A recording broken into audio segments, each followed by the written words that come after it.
So in this video, we're actually going to be talking about what the best undergraduate major is for people who have the intentions of pursuing law school at the end of their undergraduate program. Now, one of the interesting things about law school is that it's very similar to an MBA program in the sense that the two programs don't specify which major students should have before they enter their actual programs. This is very different from an MD program or a specialized master's that have specific course requirements or specific degree requirements before somebody can actually pursue those programs. The reason for this is actually quite simple. Law school is looking to recruit students from very diverse backgrounds. The reason for this is because people have different ways of thinking and going into different industries and different types of law. You'll find that it's very fruitful to have people who think very differently, come from very different backgrounds, and it just helps to create a better ecosystem and environment in law school.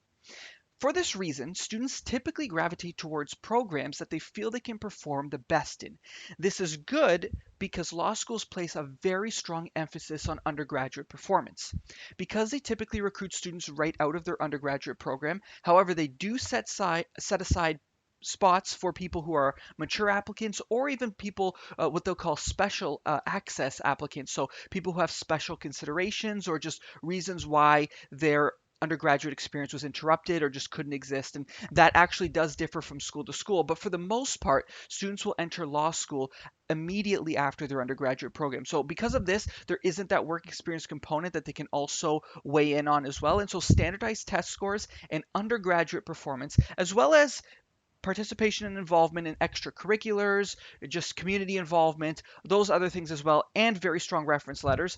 Um, People will gravitate towards the easier programs or just programs that they feel that they can perform the best at in the undergraduate level. Now, the problem with this is a lot of people, if they have an undergraduate major at their program that's similar to law or has a lot of resemblance to it, they'll take that with the intention of pursuing law and assuming that this is going to actually help them. Certainly, this is probably going to help you with your admissions essays and your letters of intent and that type of thing. The problem with this, however, is that law school, of course, is very, very competitive. And this is specifically true if you intend on going to a T14 school, which is one of the top 14 law schools in the country. They get a flood of applications, and the GPA requirements and the LSAT requirements are going to be very, very high at those schools. And so the problem is if you're putting all of your eggs in one basket and you're doing an undergraduate major for the sole purpose of just getting into law school.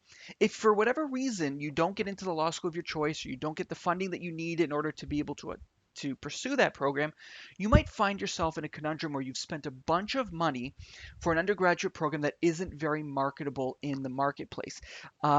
Examples of this are people who will gravitate towards like a lot of the liberal arts and social sciences, which is fine and it's great if that's going to be your gateway to law school. The problem is, of course, if you change your mind even about law school at a later date or you get into law school, you realize it's not for you, you want to transfer to something else, that becomes a little bit more difficult as well. So, one of the things I recommend students do is, of course, pursue something that's going to be very marketable that's not at all related to you becoming a lawyer. And so, for example, an engineer or accounting or mathematics or computer science, anything, even some sciences as well too, but anything that can be transferred to another industry, but also can enrich your law degree if you happen to still go down that route. And so, for example, if you happen to be an engineer, you might go to law school afterwards and you might work with patents or you might work in a specific company that deals with a lot of engineering components that you need to either file trademarks for, write patents for, or just do a lot of the legal work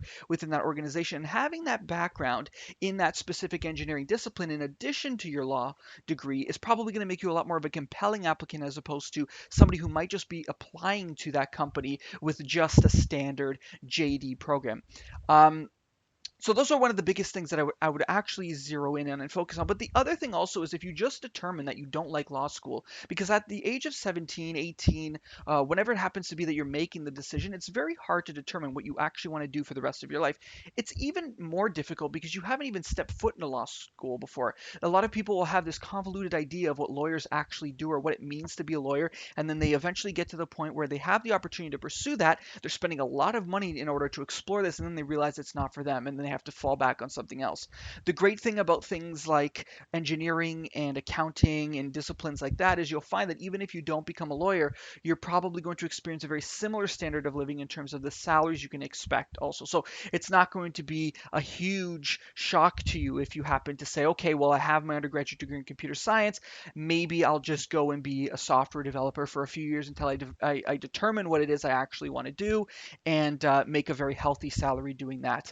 The other awesome thing about getting a lot of those other prerequisites out of the way, so to speak, things like even if you do want to pursue liberal arts, but getting prerequisites out of the way for sitting for your CPA is super important because if you happen to go to an audit type of role or a role that has some crossover with accounting or finance or the government or IRS, you'll have the opportunity to pursue perhaps the CPA at a later date if that's something that you want to complement your JD, or you might determine that law school just isn't for you at all and you can fall back on the JD. So you still have the benefits of maybe taking the courses that you're interested in at the undergraduate level, you think can help you with the law school process, but of course you still meet a lot of the course requirements to pursue a different degree or a different career field in the future as well.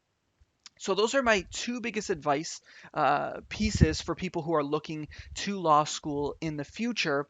Another key thing to keep in mind is law school is of course extremely expensive, and the job market for law students, law graduates I should say, isn't necessarily what it used to be. And so what I would urge people to do is before you make that leap, the thing that's interesting with law is it's not very transferable. And so if you have a half law degree, you can't like half practice being a lawyer. It's one of those things where the bar admission is going to be extremely important. It's not necessarily like maybe a master's degree in engineering or MBA where you can take the courses that you already have and maybe transfer it to a different type of degree depending on the school that you're going to. If you don't pass the bar exam, which requires you to stick with the JD program for 3 years, then essentially those 3 years are not going to provide you with a lot of value in the marketplace. And so, one of the things that I actually recommend people do is to find opportunities to shadow lawyers beforehand. I also urge people to network with as many lawyers as possible and get as much experience as you possibly can working in a legal environment. Like I mentioned, the law program is going to have a lot of similar characteristics as an MD program in that it's super rigorous. It's going to be a very long and very costly program. And so you don't want to go into it thinking that it might be for you. And I only add this disclaimer, which I don't typically add to MBA type of videos, because at the MBA level, the interesting thing about it is, well, people will have a couple years of experience in most cases. And so they kind of have an idea of where they want their career to go. But the other thing about the MBA is it's pretty transferable. So if you've got a general MBA and you were working in marketing, maybe you have the opportunity to specialize in something else or in finance, and then you can kind of cross over because you have a lot of different exposures to a bunch of different fields. Whereas when you're in the law field, it's a little bit more specialized, and it's certainly a lot more rigorous and more time consuming as well. So definitely want to make sure that people are very hyper aware of what their strengths, weaknesses are, and what they actually do want to pursue going forward. Also, hedging as much as you possibly can so that you're not unnecessarily spending money for a program you're not necessarily sure about. Very, very last point, because I'm emphasizing so heavily what costs are associated with going to law school, I would highly encourage people to be super cost conscious with their undergraduate degree. I don't think people should be putting themselves in a crippling amount of debt because you might find yourself at the end of law school taking a job that you're not interested in or forced into because you have so much debt that you're not going to be able to keep your head above water, so to speak. And so, for that reason, if you can stay maybe at a state school or a school that gives you a lot of scholarships at the undergraduate level, get your GPA and your test scores as high as possible so you can pursue a law school that you're super interested in, that might provide you with some more value as well. So, that's going to conclude this video. If you have any questions, comments, concerns, please leave it in the comment section below. Please make sure to check out some of my other videos as well. As always, thank you so much for watching, and we'll see you soon.